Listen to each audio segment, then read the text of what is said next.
What's up, you guys? It's your girl, Lady B, and you are listening to Brink Radio.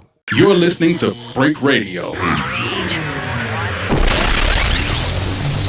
What's happening, everybody? Of course, it's your host, Brink Young, coming straight out of them South Memphis slums. Hey, we talking about that pinky and the thumb. You listen to Brink Radio right here on 96.3 FM. Talking about bumping 96.3 because you know Brink put the B in bumping, right? Of course you do. Look, I'm talking about look.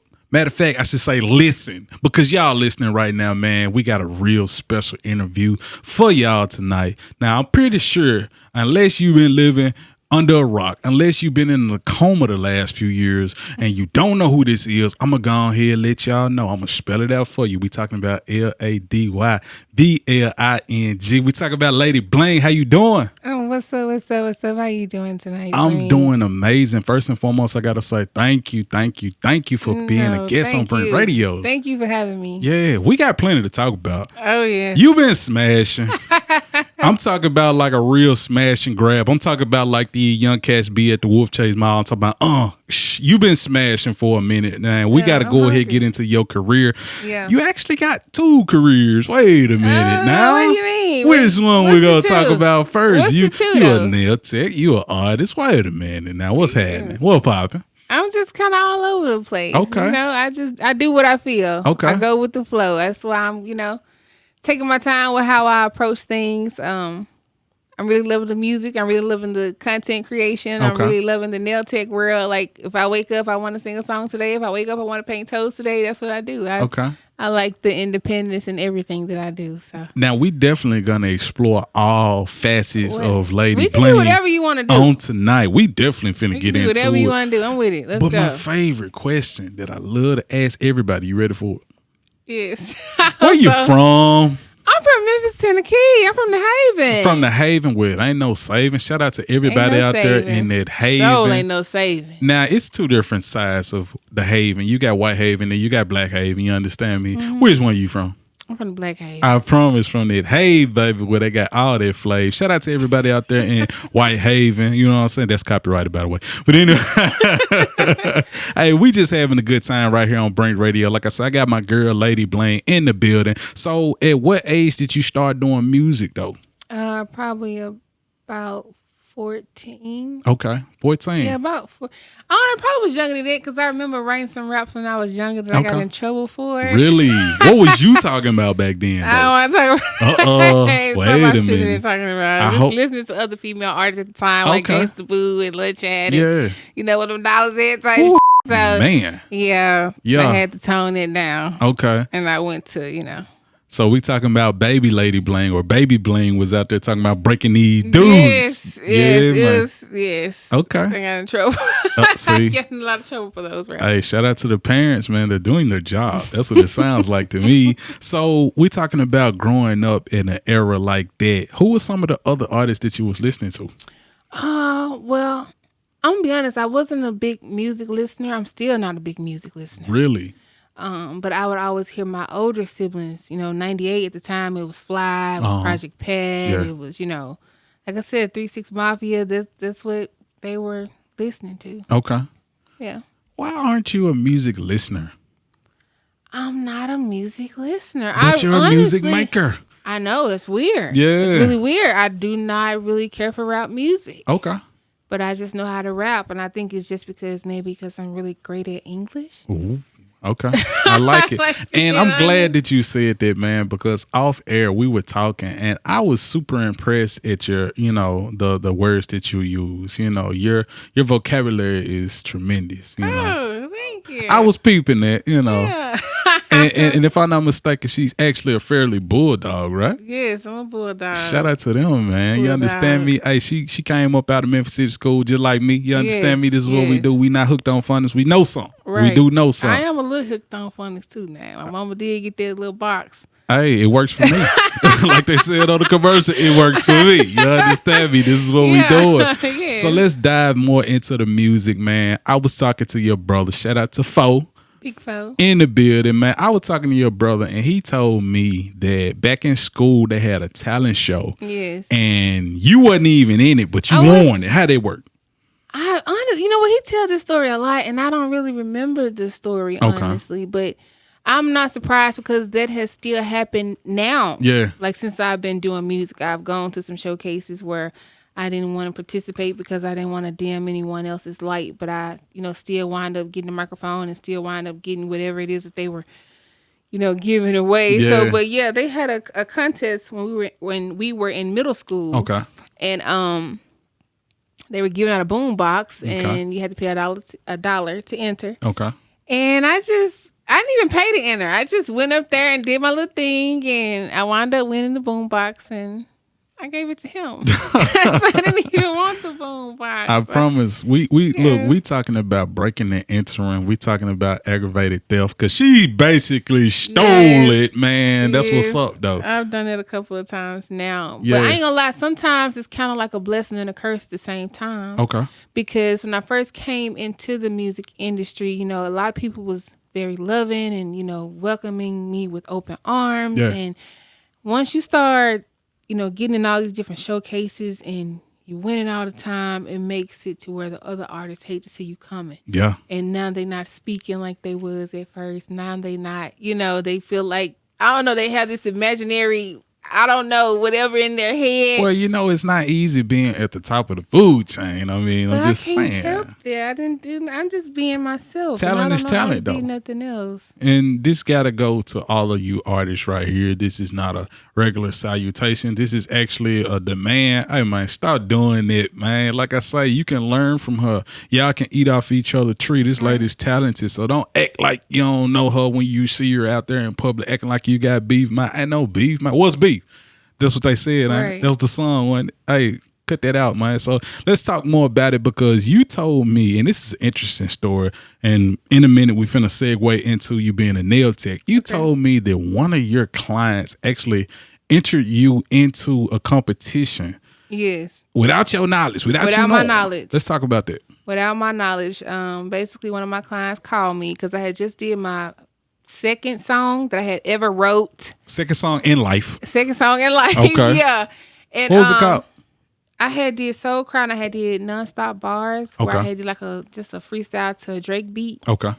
And basically she called me and said, "Hey, you're gonna be," she was like, "Don't be mad at me." And I'm like, "What? What did you do?" And she said, "Well, I entered you into this contest that they having tomorrow." I'm like, "Tomorrow?" Like, I've never performed before a day in my life. Wow. Like, other than the little junior high thing. But Yeah. I'm like, you know what? This is not, but it was too late. She told me she had already answered me. So I called the fam up like, "Hey, I got this performance. I'm finna go check it out, see what it's like." And I got there, I was very nervous. Then I found out it was cash prizes. Wow. So I'm thinking it's just, I really didn't know what to think it was. I just knew I had to be there to perform and my name was on the ballot. And so I was there. And what happened though? So we did the show. I got up there and I did my song. And then it came time to announce the winner. Okay. And when he called third place, I lost. Because I ain't gonna lie, from the crowd's reaction, I felt like, I may have a chance at winning one of the places. But when he called third place and he didn't call my name, I was like, oh my God, I'm not even going to place. Like, dang, I didn't even get third. So I sat down and he called the second place winner. And I just, was like, I'm ready to go, y'all. And then when he got ready to call, to announce the first place, he was like, where that girl that did that Baby Daddy song? And I'm like, what? My sister's like, stand up, get your ass up. I'm like, oh my God, I can't believe I actually won. So it was shocking. I couldn't believe it. My first time ever performing, and I actually, got some type of acknowledgement from it. So it just, I don't know. But that wasn't enough for me. After that, I kind of overthink at times. Okay. So I told myself, maybe I won because I had such a great support system. So now I want to see, can I do it again? Okay. So that's when I found out that Raven Ballinger was doing the show Friday Night Lights. Yeah. And her show was like the following week. So when I got ready to do that show, I called all of my family and I said, hey, I'm finna go and do the show and I don't want none of y'all to come. Can't none of y'all come to the show. And they're like, wow. I'm like, because I just want to go and see some by myself. So I go. I took like 2 friends with me because I couldn't just be solo, you know. Right, But yeah. all the big Memphis. crowd, I didn't want the big crowd. I just wanted to be small. Yeah. And I got up there and I performed, and the same thing happened again. Wow. And this night, I think it was like $500 on the line. So that was my second time ever performing. And so that kind of gave me some confirmation, like, I may be a bad There you go. Yeah. and don't even know it, you know? So that kind of like really blew my mind, and it was on from there. Now I was just ready. I was writing constantly. I was performing wherever they had a microphone at. But like I said, it started making the people around me change. Yeah. I mean, that's part of life. That's a part of the industry, you know, because like I said, some people can't handle your excel. They can't, you know, they see you going up in life. And I mean, some people may be stagnant, you know, and they may be a part-time, you know, supporter. And then they see you constantly in motion, and they're like, hold up now. Wait a minute, I need to be doing something. And then all of a sudden that part-time support turned into, you know, unemployment support. Now they ain't supporting you no more, you know. But like I said, this is Memphis and we used to it. Now I want to talk about another major moment or another major happening that happened for you. We talking about, it was some, I believe there was Ugly Money. You know, they had a competition, and I believe the winner, they will have you like a sit down with Boosie, right? Right. Let's talk about that. Right. So basically, I saw another artist had posted a flyer where they were doing another showcase. And like I said, this is when I was looking for a microphone wherever. And I had to go to Nashville to compete. Okay. And I went. I won the showcase. And then that's when at first I thought I only had to win that one showcase. But he had it to where people from different states all come together in Atlanta for like this big finale. Right. I ain't gonna lie, I was kind of nervous because I'm like, okay, I've been doing all these showcases here in the city, but I'm pretty sure some other people in some other states that's just like me that's, you know, winning all the time. And, you know, now I'm finna go against some of the best now from all over. Like an all-star game. I'm with you. Like so when I got to that competition, I'm gonna be honest, I still got the same reaction. You know, like when I would go to the other showcases, when I get done performing, when I come off the stage, everybody will always walk up to me and be like, we already know you won. We already know you got it. You know, the people will leave when I come in. So at the finale, people was like, we already know you won. Bro, I would be trying to get a feature or something. Like, we already know you won. We already know you got it. And I'm like, you think so? You know, but that's one thing about me. I have never been like cocky. Yeah. I've never been, I got it. You know, sometimes I may say a few little things in my rap, but far as just being, always been very humble. I feel like that's very important, to remain very humble and always, you know, encourage others. You know, I feel like that'll take me further than being cocky and arrogant, even if I know I can be. That's why I kind of like stand back a lot of times when I'm able to touch the microphone. If I'm going to support a friend, and they may say, you know, it's a competition, you may want to get in. No, I don't want to get in. I'm just going to stand back here and just, you know, watch you. Yeah. But, so same thing happened. Third place, second place, first place, Lady Bling. And I ain't gonna lie, it was probably one of the most amazing moments of my life because I had the whole family with me and I had talked to my children. I told my children, like, hey, I'm finna go to this Boosie contest because they got used to it. Right. I had, at the time, I only had 4 children. And when I would win the 500, I always tell them, if I win the 500 tonight, y'all, we all gonna take 100 apiece. There you go. I love it. We all gonna take 100 apiece of the money. So when I told them that I was going to the Boosie contest, I was like, y'all, if I win this one, I'm gonna get to go see Boosie, go have a sit down with Boosie. So when the competition was over, it was like 3:00 in the morning. And I can remember the only thing I wanted to do was call them and let them know, like, Mama did, I won, you know, so I FaceTime them. And it just bring tears to my eyes because they was just running through the house like, I remember my oldest son like, Mama, you lying. You didn't. I was like, I'm not lying. I won it. I'm for real. I'm finna go to Boosie house and meet him. And they were just screaming. It was a beautiful night. Like my dad, everybody was there. We had a nice B&B. It was beautiful. That sounds like an amazing moment. It was. Now let's talk about the actual meeting and, you know, how did things play out?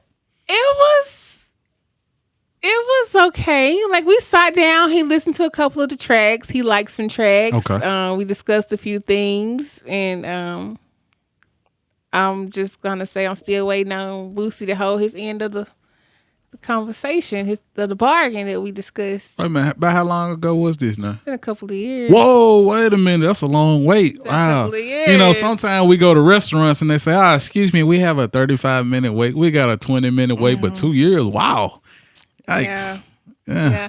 I don't know. I'm going to be honest. Sometimes I feel like the reason why I am still waiting is because of my image. Like I really, that really, when I look at other artists like Megan Thee Stallion, Cardi B, Glorilla, all these shapely women, small women. And when I went in there, I had 2 gigantic puffballs. You know what I'm saying? Didn't really... I guess I'm so set in my ways. So I felt like the talent was there, but I felt like maybe when I walked through the door, I wasn't what he expected to see. Just like now I'm sitting here, I got a cowboy hat on. Yeah. I'm very different in expressing myself. So but that's what's needed out here, though. I mean, if everybody look, I could be wrong. That's just my thought. I could be wrong. Thing. Like if everybody out here is a size 5, you understand me? Then I mean, who go represent for the larger or larger figure women? Like who? You know what I'm saying? Like I can remember, and I ain't trying to tell my age or nothing, but like I remember growing up, and I'm seeing people like Lady of Rage. I'm seeing people like Queen Latifah. You understand me? These wasn't no size 3s. These wasn't no 7s. You understand me? And they got out there and they put that work in. You could do the same thing. I agree. One thing that kind of separates you from a lot of the pack in Memphis, you got a humongous fan base popping with you. Like, let's talk about them subscribers on YouTube. What is it? I think I'm at like 80K. 80K, damn. Yeah, like 80K. Look, I'm almost at my 100. Man, look, if I could just borrow about 10 on, I'd be all right. But I mean, like, how does that make you feel to, have this already, established fan base? Because that's one thing that I noticed that the labels look for. They look for artists that's already got it popping. Or they have to create it for the artist. You already got it. You almost there. You understand me? How does it make you feel? You gonna be honest? I'm listening. I feel like I have so much farther to go. Like 80K, I would feel better if it was 800K. Oh, I admire it. I admire it. You know what I'm saying? Yeah. Like, to me, it's just the beginning. Okay. Like I'm nowhere near where. Like when I hear that, it's just I don't know. I don't feel like, and I don't want to say this and sound ungrateful. You know what I'm saying? Because I'm not ungrateful. I'm very grateful. I understand where you're coming from. I feel like I could do so much better. Yeah. Like I say, this lady comes from Humility Boulevard. I don't know if y'all ever seen it or been over there, but hey, it's a beautiful place. You stop by and say hi sometime. Now let's talk about the project. We're talking about Intermission, available right now. Intermission is an album that I just released on August the 4th, which is also the same day that I launched my very own personal website. Okay. I made the website on my own. Okay. And I also recorded almost like the entire album except for like 3 songs on my phone. Really? Yes. Impressive. Yes. No, seriously, impressive. Yes. Intermission is not a rap album though. Like a lot of people know me as being the rapper, but like I said, I just started like playing with my voice, kind of noticing that I can hold a tune. Mm-hmm. So I ain't no Whitney Houston or nothing now, but I can kind of like hold a tune, and so I started posting little snippets of the songs that I was recording on my phone, and I had so many people ask me, "Where is this? I need this right now." And I post another one, and I kept getting the same feedback, and I'm like, "Hey, let me find out. I need to, release a project of this type of genre, whatever genre this is." And everybody like, "Hey, yes, please release a project of this genre." And so I wound up recording that album in like 6 weeks. Wow. Yeah, like 6 weeks. That's and put it out and just been promoting. I'm talking about getting my phone, recording the song one night. The next day I'm recording myself on my phone, singing a snippet of the song. Now I'm uploading it, and at the end of each video, I'm putting, album release August the 4th, BlingTV.com. So this video hit 10K, this video hit 5K, this video hit 50K. I'm brainstorming on how can I let people know that this is coming, this is what you can look forward to, and Yeah. So we pushed it out and it launched at midnight. Okay. I went live with my YouTube family, like, hey, y'all, I want y'all to be with me to see, how many sales I want to get on my first night. All my merchandise is sold out. Really? Like all of my not like my handmade items, my purses, my wallets. I had some journals because I also have like a women empowerment group on my Facebook page. Okay. And we talk about journaling and it's women empowerment. We got a lot of different things going on in that group, and so I added journals and stuff like that to the page, and all that is gone. I'm also doing physical copies as well as instant downloads. Outside the album, I also have every song that I have ever recorded available for download for $1. Really? On the website. And I found a little 7-disc CD burner on Marketplace and a 25-count USB copier. So I also ship out the physical copies of CDs and USBs around the country as well. My girl got her own distribution going on. You see what I'm saying? Yes, so yeah, you can whatever you want. You want to download it, you want an album, you want the physical, whatever. I sell it. And the reason why I'm doing it this way is because I am a follower of this person on Instagram. I don't want to say their name. Okay. And I noticed that she had sold over 5 million copies of her album. Wow. And out of 5 million copies of her album, she made $768. Huh? Yes. But I'm going to tell you the reason why I'm not shocked. When you distribute through DistroKid, CD Baby, we as artists literally get paid fractions of a penny. Yeah. If you pull out your payout, you'll see 0.001. Sometimes it's just 0.00. Like we really need so many of these to equal 1 cent. Yep. Now let this same artist who sold 5 million copies would have sold that same album for $1. Yeah. You be 5 million strong. You're right. Direct to consumer is the way to go. Yeah. Yeah. So I just felt like, no, if I got an album, $20, shit, I could get 1,000 sales. That's $20K. You're right. I could get 500 sales. That's $10K. You're right. You know what I'm saying? So it just made so much sense to me to go that route. And I highly encourage all artists to go that way. I know you feel like, hey, that's the key. It's all platforms, but make your own platform. I seen Kanye do something similar. Kanye did that with that stand player. I seen Kanye do something similar, and they was reaching out to him like, hey, everybody's, I guess they seeing them keying looking for it and they don't have it. Right. So now they got to go to him because we need your music because it's in demand. Correct. I'm all about getting rid of the middleman. Yeah. Like I'm really big on it. And I ain't gonna lie, it's hard. It's not hard. It's time consuming. Look, all I can say is if y'all tired of nickel and diming on the corner, selling bag after bag, you want to get into wholesaling like my girl is. Hey, come to Death. Oh, my bad. This ain't Death Row. See, I got caught up. See, I'm Brink Knight right now. You understand me? But she doing it, though. This is what we doing. This ain't Death Row. Shout out to Snoop Dogg. He owns Death Row. But like I say, I felt the spirit of Suge Knight just now. It just came over me. But one thing you did say, like I say, it makes a lot of sense. We talking about direct to consumer. You create your own demand. You cutting out the middleman. Yes. Let's go ahead, change the flow of traffic just a tad bit. Let's talk about them nails, though. What's happening? I do not like it no more. Really? Your nails look great.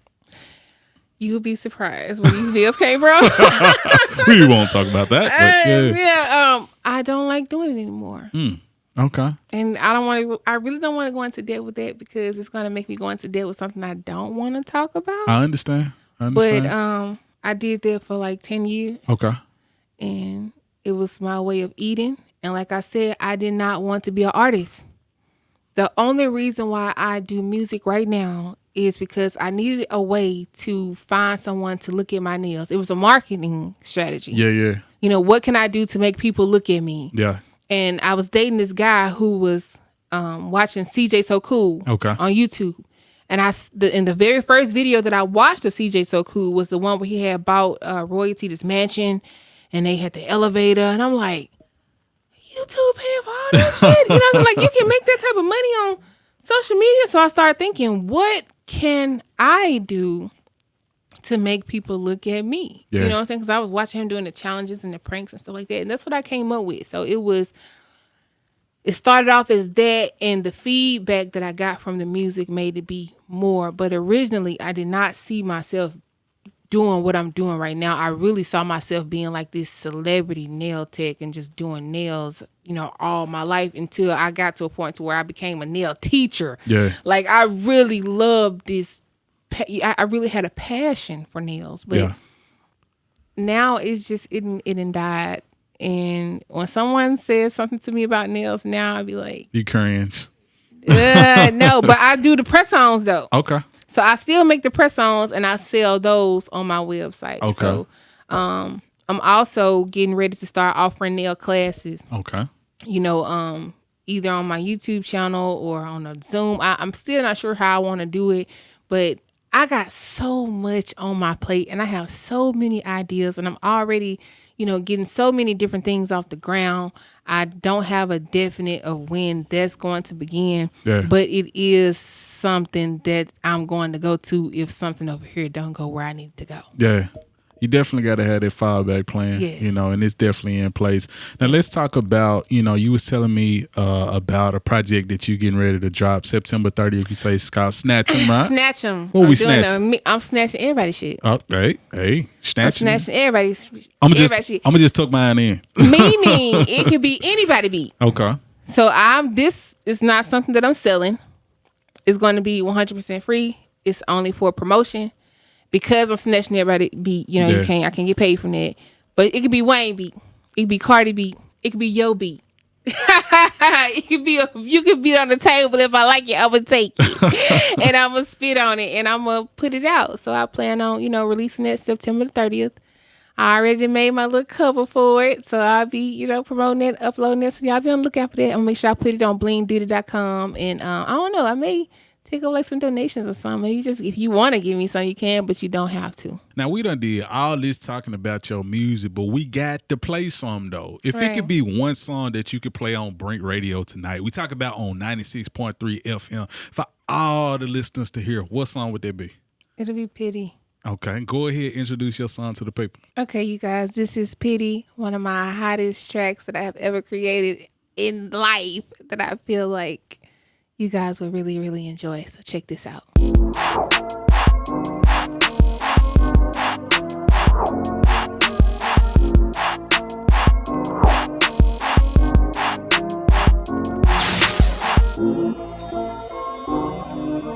And of course, we back. We talk about Brink Radio on 96.3 FM. Talk about bumping 96.3 because you know Brink put the B in bumper, right? Of course you know that. But look, we got my girl. We talking about Lady Bling in the building. We just got through playing Pity.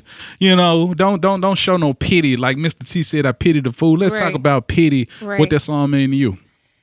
Pity was a song that I wrote when I was, oh my God, at one of my lowest points, but I was still having to find some type of daylight somewhere. Actually, when I shot the music video to Pity, I was losing my home. Wow. And my house was full of boxes. And I actually just wore whatever I could find. And I went and shot the video. So I was really going through a storm when I shot Pity, and Pity is one of my most viewed videos that I have. Yeah. You know, I like the fact that how you described it. You was talking about you was going through a storm. Yeah. Now, I already know, man, life got so many twists and turns, ups and downs, and we all have many storms, you know. Let's talk about like a few of your storms in life, you know, because I like to get into what makes you, you know, what molded you, what shaped and created you. So if it's any storms out the top of your head that you care to speak on, let's get into it. Well, first of all, I became a mother at a very, very, very young age. Okay. I was pregnant at 14 with the twins. Okay. I wound up having 3 children before I even graduated from high school. I walked across the stage with my 3rd child that I wound up losing like couple of months after having him. He was 6 months. But you know, I did what any other woman would do, which is go and get some food stamps, go and find me some subsidized housing where I didn't have to pay rent, where I, you know, give me a light bill check, and it got to a point to where I just really started paying attention to my surroundings.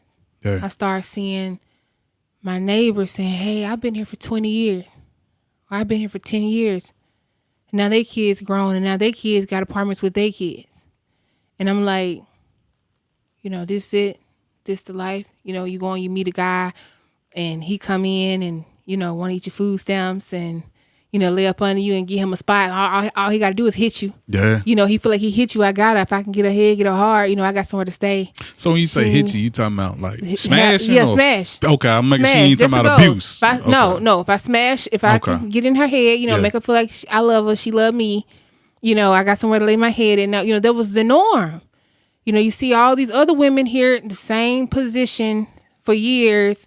Get into it with your guy, you put him out, you fight, and you just move on to the next guy, and this is just life. And I just remember thinking that this cannot be all. Yeah. This can't be it for me. So I decided to try to come up with some type of way. Well, honestly, it came from a heartbreak. I was dating a guy, and he was different from the other guys. He actually had a decent job. I didn't really have any bills, so it wasn't hard to wow me. Yeah. I smoked cigarettes. I was drinking beers at the time. He can come in, give me a pack of cigarettes, give me some beers, take me out every now and again, give me some gas money. I'm cool. You know what I'm saying? So, like I said, I didn't really have much going for myself. But he wound up meeting another woman, and he left me for her. When he left me for her, I was devastated because now I'm like, I'm so used to him doing the little things. And at this time, I was getting a welfare check. I was getting $232 a month. I lived off of $232 a month for about 6 years. Damn. That was normal for me. Yeah. To receive that. And, you get, when I got this money on the first, on my EBT card, I would go and get like my little toiletries, maybe get my nails done. It was the only time I got my nails done, once a month. Yeah. And that was it. And I had to figure out, no, this ain't the way. You know what I'm saying? But my children were so small. So it's like, I tried the warehouse thing because that's what everybody did. Everybody went to the warehouse. You go to the temp service, they send you to a warehouse. And during peak season, you working 12, 13, 14, 15 hours. This is the norm. You know what I'm saying? But I was constantly having to find a babysitter that can watch my children for that amount of time. And then when I am home, I'm tired because I'm going in at 4 o'clock in the morning. I'm not getting off till 4 or 5 o'clock in the evening. Yeah. So now my children, when they do see me, I'm asleep. Now their grades and stuff is falling. So now, Bling, you got to come up with something that you can do where you can still be around your children. Right. So I always wanted to do nails.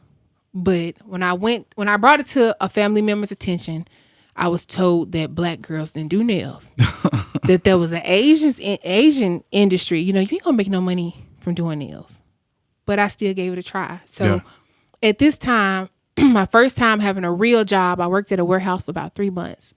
And at that time, I had worked just enough to file income tax for the first time in my life. Yeah. Okay. So I'm used to, letting somebody else file my children. Yeah. You know how a game goes. Yeah. You just give me a couple of little money. Mm-hmm. But now I get to file my own kids and keep my own money.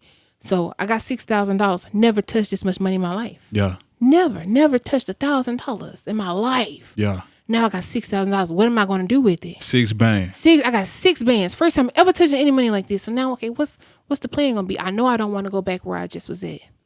So I take this $6,000 and I go and pay up like my car insurance for the year. I paid my phone bill for the year. I gave Cricket like $620. I gave DirecTV like $520 some dollars. I was eliminating everything that I had. The few bills that I did have, I took them away. Yeah. And that only took like two bands. Yeah. So a lot of people don't even realize they only took like 2 bands. So we still got 4 to play with. So I still got 4 to play with. So I go to the thrift store and I get me a desk for $10. Then I go to the beauty supply store. I buy all these nail polishes, buy all these different, stuff. I'm finna do nails. Yeah. Because I'm sitting in the floor and I'm crying over this guy who done left me for this woman. And I started doing my nails and I looked at him. I said, you know what? These don't look bad. I probably can do this. Yeah. So I go outside on the porch and there was a girl standing outside and I said, hey, if you let me do your nails, I'll do your nails right now for $5. She said, for $5? I said, for $5. She said, for $5? I said, we went back and forth saying $5 for like 3 minutes.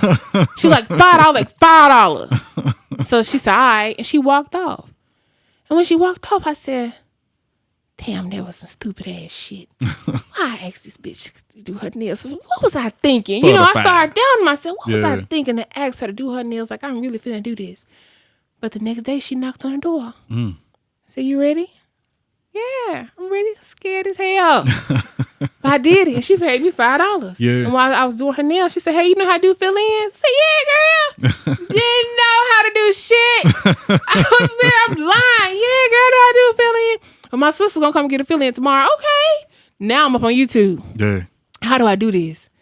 The sister come. The next day, I do her fill-in. Took me 1,000,000 hours. Because I'm not sure if I'm doing it right. I'm not sure if she likes it, you know, but I didn't tell her. Yeah. I was just, you know, I guess she kind of saw my hand shaking sometimes. But I wound up finishing it. And before you know it, I started having I'm already in subsidized housing. Yeah. So you got a girl over here doing nails for $10, $15, $5. Yeah. So now I got all the women coming to me to get their nails. But now I'm noticing every time they come, they got all their kids. I got stamps. Yeah. So now it's time to go and get some chips, and some drinks, and some candy, and some smoked sausages, and some chicken wings, and some burgers. Yeah. So now I'm selling plates. Yeah. Now I'm selling sodas. But you know, when you start rising, I already eliminated all the bills I got. So everything I'm making is mine. Yeah. I ain't gotta pay nothing. You know what I'm saying? That's how I'm proud. I'm here with my kids every day. I'm prospering. I get a call from the office. We hear that you are doing nails out of your house. You're doing nails at your house, and this is unacceptable because you're making income that you're not reporting. You have to stop this immediately or you'll receive an eviction. So somebody read it? Or somebody read it. Somebody snitched? Now, I think it was a lady. She had wanted me to polish her daughter's toes for prom, and I had too many people. I couldn't get to her. I don't know. Somebody had called in on me and said I was making all this money in my apartment, and it wasn't being reported. Wow. So the very next day, I go and enroll myself in nail school. Okay. I was able to get some child care.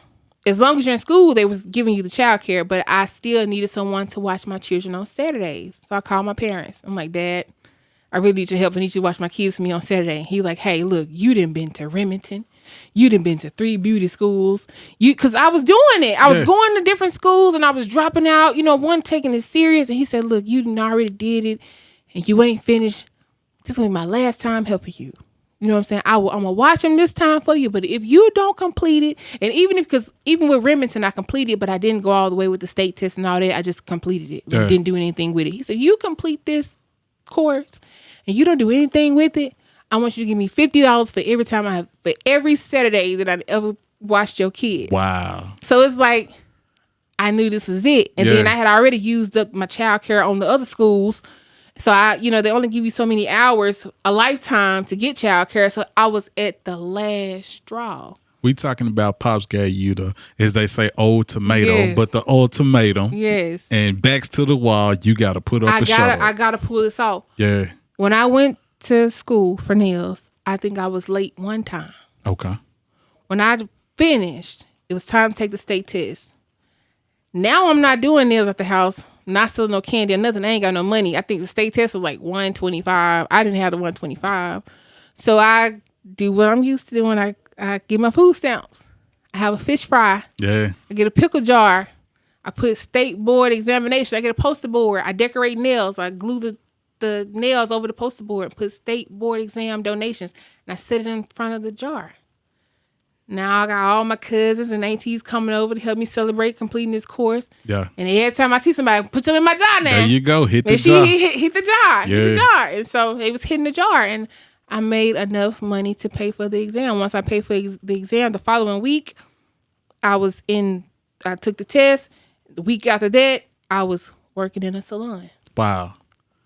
We talking about life-changing moments, and that just goes to show you, and this is everybody that's listening and watching, that goes to show you that it's possible. It is. No matter how many times you make an attempt at something, and maybe, it's just timing, maybe it ain't the time for it. Make the time for it. It ain't the time for it. Then next thing you know, you finally get into that point where you're back to the wall. You got to do something. You got to do something.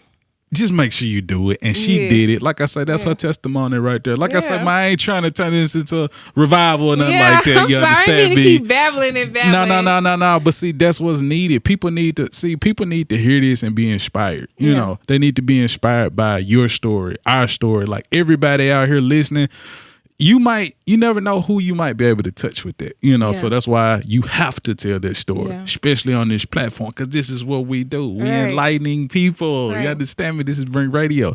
But look, let's go ahead, transfer a little bit. I asked you if you had any hidden talents. You said nah. So I want to ask you, is it any shows you binge watching? Like, do you watch TV? Because some people, I don't like TV. What you watch? I watch IDTV. Okay. And I like In the Heat of the Night. Wow. Yes. Mr. I'm addicted. Yes. I'm addicted to it. Yes. All of them. I've even done the research on what happened to them after the show. What about everything. Bubba? I like Bubba. Yeah, I like Bubba too. Yeah, I like Bubba. Bubba's solid, man. I kind of started feeling different about Mr. Tibbs after learning his little backstory. Man. It was crazy. And I'm going to say this. I ain't going to get too deep into it, but I remember hearing rumors when I was a kid. And rumors are just rumors, especially in the 90s. Like, it kind of in one ear out the other. I know what this man do on TV, but as an adult, we talking about in the last couple of years, I Googled it. Yes. He was out here. Yeah, he was out here. Yeah, on the town. Yes. With a gown. But anyway, speaking of that, let's talk about your most recent show. You actually performed where? I performed at a gay club. Okay. I was really happy to be able to be a part of their community because it's a large community. And they support. Yes. Yeah. After that performance, that's the only time I perform, and I'm gonna pick up some money off the stage. Wow. Every time. Yeah. They gonna put some money out. Yeah. Yes. Now, one thing you did tell me, like, off the air, you told me that this is actually your first performance in how many years? About 2 years. Ooh, baby, what you been doing? What been going on? You told me the word you used was dormant. Yes, I was doing. That's a man. Like I told y'all about that vocabulary. She said dormant. I was like, damn. Wait a minute. Let me look that one up. What that mean again? No, you didn't. What that mean again? I've been dormant. Yes, I have been full-time RVing. Okay. Yes, I have been traveling the country. I think that's incredible because I got to get into some personal stuff. My mom is so infatuated with RV. My mom is She too. be watching, I think dude named RV Jedi on YouTube. She be watching so many adventure folks and all this stuff. She be watching so many people because she bought an RV a couple years back and she just wants to do that. What's that experience like? I think it was a beautiful experience. Okay. It was like I said, I went for it. I didn't know how I was going to do it. Yeah. I knew I wanted to do it. I talked to my children. That's how I started the YouTube. Sat down. Yeah. Put the camera on. Asked everybody how they feel about it. And took all the items I had in my house, from the dining room table to the washing machine to the couch, and sold it and took the money and bought a camper off a marketplace for $3,000. And wow. Got in the car and left. Yeah. Yeah. That's got to be a fun way of living, man, because you're not bound to nowhere. I love it, but my children don't. Really? Why not? They don't. Like Wi-Fi and all that? No. See, I was homeschooling. Okay. We're moving all the time, and children like to be around other children. Understood. I'm okay with not being around other people, but they're not okay with not being around other people. So I have to, respect how they feel and put my big girl drawers on and say, hey, wait, not right now. But of course, you got some seniors right now, though. Yes. So let's talk about that because, senior year, man, we talking about activities. Excited. We talking about prom. I'm so excited. First of all, I'm grateful. Thank you, Joe, God, because like I said, with me being a young mom, when you're a parent, young or old, you tend to make a lot of mistakes with your first. True. You get better after each child. It's like that little commercial where a lady had her first baby, and every time you want to touch the baby, she was like, spray your hand, spray your hand. Yeah. But then when she had the second kid, she was like, here, just take them. Yeah. You ain't got to spray your hands or nothing now. So with me being a young mother, and these are my first, I made a lot of mistakes. And I did pretty good too. And so just to see them actually, getting ready to get to this part in their life, complete this chapter in their life, I'm very, very honored, very proud to be here, because there's a lot of parents that have their children to get here and they quit, drop out at the 11th grade, or, have a teen pregnancy, or they're rebellious, and, and I don't have that problem. My children are very, very respectful, but I'm also I ain't gonna say down to earth, but I'm a real mother. Yeah. Like I'm very straight to the point with them. Like, a lot of people don't feel like, you should put your daughter on birth control. I am. Yeah. Because if I feel like once she get a hold to her son, it's not finna stop. It's finna be a continuous thing. My job is to protect her. Whew. You know what I'm saying? You got a child, they want to smoke. Let's just be real here. Think of what age you guys are smoking at. Mm-hmm. Are they finna be jumping out the window to go and smoke? You know what I'm saying? Do they know to check their stuff? Are you putting that game in their ear? See, ain't nobody finna put no game in my ass ear. I'm going to put in there. They gonna know. Right. They gonna think about their actions. And that's what I love, man. And that's something I aspire and aim to be, is a real parent. And when I say real parent, I'm not trying to discredit no parents out there. I'm not saying y'all ain't real, but I want to be totally transparent with my kids. I'm going to let them know the things that I was doing at that age and let them know my expectations. Now, if you choose to do this, this is what's going to happen. Here goes some rubbers. You know what I'm saying? Be like, hey, look, don't make Uncle Brink a granddaddy. Don't do that. Don't do that. Now, the kids, they crazy about your music, right? Yes. Okay. Yes, they love my music. Yeah. Very supportive of my music. Because, like I said, a lot of my music is just me talking about them. Like, I have the numbers that you guys say I have, but it's mostly like 90% women. Yeah. It's women with kids. It's women that feel where I'm coming from, just dealing with, relationship issues, parenting issues, self-love issues. A lot of things that I talk about in my music. So when you just be yourself and you just really talk about the everyday, from the good, the bad, the sexy, the self-doubt, it just works. Yeah. We talking about authenticity. Now we got to get into that social media. Let the people know the different sites that you on, as well as how they can get in contact with you in the website. One more again, let them know. Okay, you can follow me on Instagram. That's Lady Bling with 2 G's _. I'm on TikTok. It's Lady Bling with 2 G's. I'm on Facebook as just regular Lady Bling. YouTube, Lady Bling, and you can Google me. Just type in Lady Bling on Google and you will find me on all platforms there. Also, I have my own personal website, which is blingdidit.com. That's BLINGDIDIT.com. On there, you can purchase all of my handmade products, download all of my music, get updates on what's going on. You can also, fill out a contact form, even if you don't really have an issue with your order. Like, I have some people that'll fill out the contact form and be like, hey, I just love you. And I will tell you I love you too. Like, I really take so many hours out of my day every day to just, you get a thank you. You get a thank you. You get a I love you too, because it's important. Absolutely. It's important when you respond to your supporters and, let them know, hey, I see you. It makes them feel like, hey, she acknowledged me. It's deeper than just what I'm saying. So I'm very open. Now, don't come to me no crazy stuff now, because I cuss your ass out too. There you go. I cuss your ass out too now. I get on here, I talks about the good Lord. Yeah. And all of that. But you go left, I don't mind going left with you either now. Don't let this little niceness fool you now. Hey, don't let it fool you. I ain't scared of you motherfuckers. There you go. I promise. Shout out to R.I.P. to Bernie Mac. Hey, I love that, And it's so funny you say that, like, on Brink Radio, I got so many Bernie Mac tags, like, like that's one of them tags that I got on there, like I got so many of them. But one thing I was going to say, like, I'm glad that you actually take the time to respond to the fans, because just sometimes put yourself in their shoes, and when they look at you and they think you're larger than life, even in moments where you don't feel larger than life, they look at you that way. And to hear from you, actually get a reply from you, that means the world to them. And it reciprocates, and it means the world to you to know that they love you. So keep doing what you're doing. Like I say, Uncle Brink, you got my support. I'm just letting you know, hey, she's definitely been stamped from Brink Radio, BrinkTV, Brink Young from the South Memphis slums. I got to say thank you again for being a guest on the show. Thank you for having me. No doubt. And please come back. I am. Like Ice Cube said on Friday, come back. I'm coming back. Thank you. With that being said, now back to more Brink Radio.